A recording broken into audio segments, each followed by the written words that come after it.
के ज़माने में टेलीफोन होता है, ये नरसी का भगवान को बुलाने का टेलीफोन नंबर था।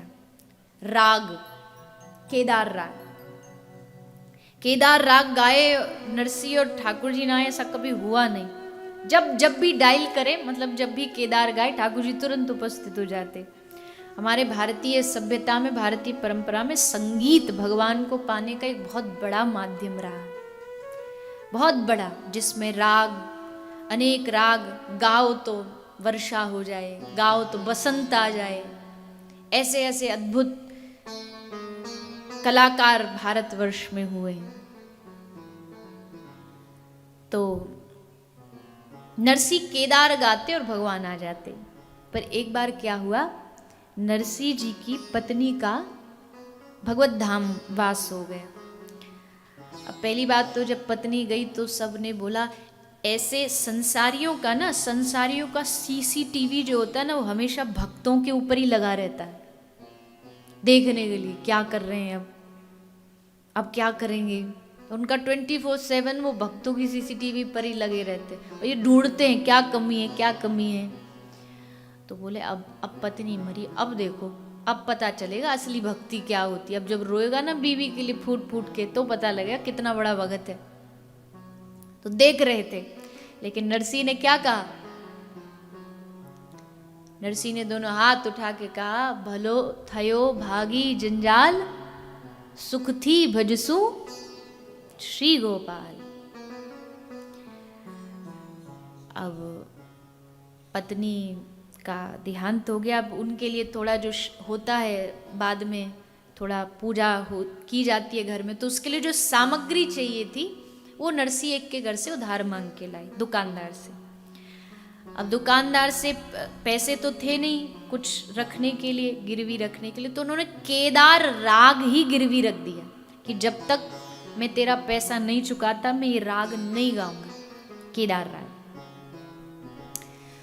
उसी के बाद क्या हुआ कि एक राजा ने नरसी को लोगों के कहने पर, लोगों ने भड़काया राजा को कि ये तो हरिजनों के घर में जाके कीर्तन करता है, निम्न जाति को छूता है, उनके घर भोजन करता है, ये भक्त नहीं, और भक्त है तो इसकी परीक्षा लेके देखा। तो राजा ने जेल में नरसी जी को बंद कर दिया। और जेल में क्या परीक्षा रखी कि सुबह होने से पहले अगर तू सच्चा भक्त है तो तेरा भगवान आके तुझे गले में फूलों की माला पहना जाए, तो मैं मानूं तू सच्चा भक्त है, नहीं तो सुबह होते ही तुझे फांसी पर चढ़ा दिया जाए। देखो, आप देखिए हमारे जिन भक्तों की हम आरतियां उतारते हैं, उन भक्तों की कितनी बड़ी बड़ी परीक्षा हुई।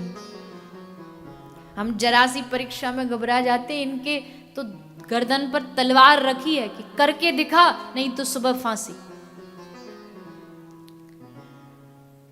अब नरसी जी जेल में बंद कर दिए गए। अब नरसी ने सोचा कैसे बुलाऊं भगवान को, रोज तो केदार राग गा लेता था पर आज गा नहीं सकता, क्योंकि वो राग तो दुकानदार के पास हमने ऋण गिरवी रख दिया है। अब क्या करें, तो राग नहीं गा रहे, नरसी ऐसे ही भगवान को पुकार रहे, हे दीन बंधो, हे कृपा सिंधो, हे करुणा सिंधो, हे भक्त वत्सल प्रभु, आ जाओ, हमारी इज्जत का सवाल है, आपकी इज्जत का सवाल है, आपकी आबरू का सवाल है, आपकी आबरू चली जाएगी, आपकी इज्जत चली जाएगी। खूब पुकारा भगवान को, 1 घंटा 2 घंटा 4 घंटे, पर नरसी को देखा कि इनका तो कोई मूड ही नहीं लग रहा आने का।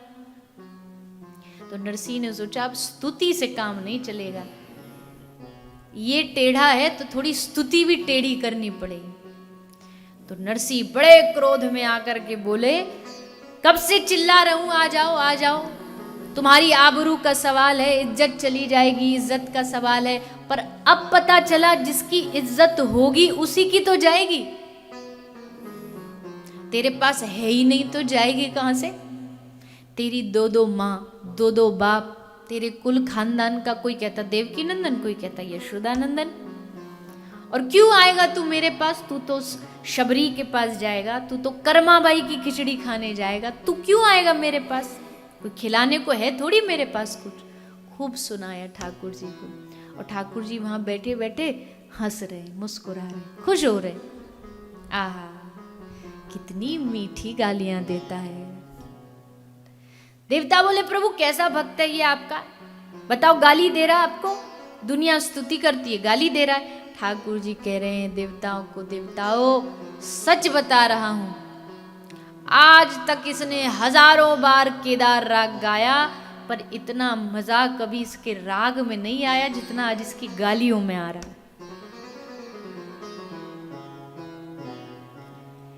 अब आप बताओ ऐसा भगवान आपको और कहीं दुनिया में मिलेगा जो आपकी गालियों में भी कहे कि बड़ा आनंद आ रहा है, बड़ा अच्छा लग रहा है। कोई हमें एक गाली देकर तो देखे, हम पूरा लठ लेकर के खड़े हो जाएंगे, दे दूसरी गाली।